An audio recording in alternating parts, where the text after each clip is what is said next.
श्राद्ध करने की जरूरत है? निमि महाराज को नवयोगेंद्र भागवत में बताते हैं 11.5.41 देवर्षि भूताप्तरणाम पितरणाम न किंकरो नायम रणीचराजन सर्वात्मा है शरणम शरण्यम गतो मुकुंदम परिहत कृतम। जब जीव पूरी तरह कृष्ण को समर्पित हो जाता है तो इन पांचों ऋणों से मुक्त हो जाता है। उसे अलग से श्राद्ध करने की जरूरत नहीं, पर चूंकि हम पूरी तरह समर्पित नहीं हैं तो हमें श्राद्ध करना चाहिए। भगवान भी अपने आचरण से दिखाए। महाभारत युद्ध के बाद द्रौपदी और युधिष्ठिर के साथ वो गंगा के तट पर तर्पण करने के लिए जाते हैं। राम जी ने भी अपने पिता का श्राद्ध किया। चैतन्य महाप्रभु ने अपने पिता का भाई का श्राद्ध किया और प्रभुपाद जी ने भी अपने पिता का श्राद्ध किया। तो गृहस्थ को चाहिए कि वो अपने पितरों को संतुष्ट करने के लिए श्राद्ध करे। अब ये पितर है क्या, पितृलोक क्या है और पितृपक्ष क्या है?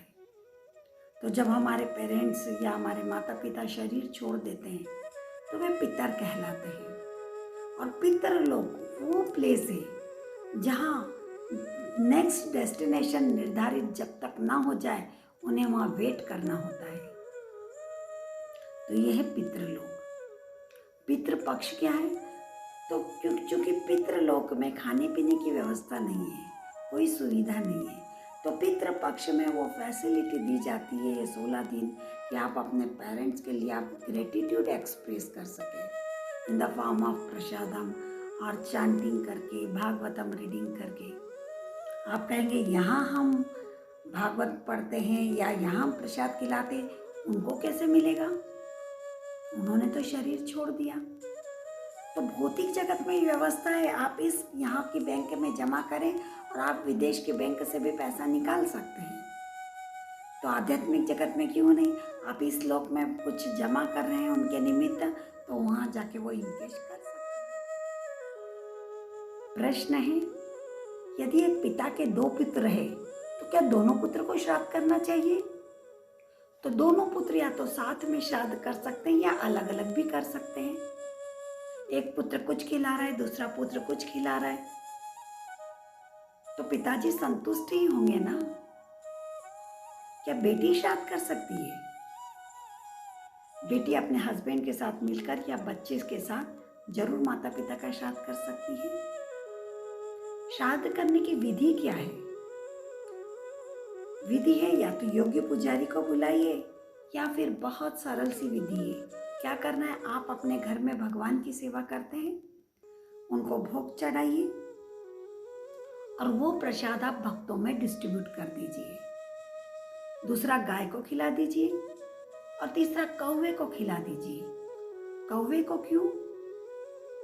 वो इसलिए क्योंकि पितृलोक का जो देवता है वो है आर्यमा और उसका वाहन है कौवा, इसलिए कौवे के द्वारा पितृलोक तक आपका प्रसाद मिल जाएगा।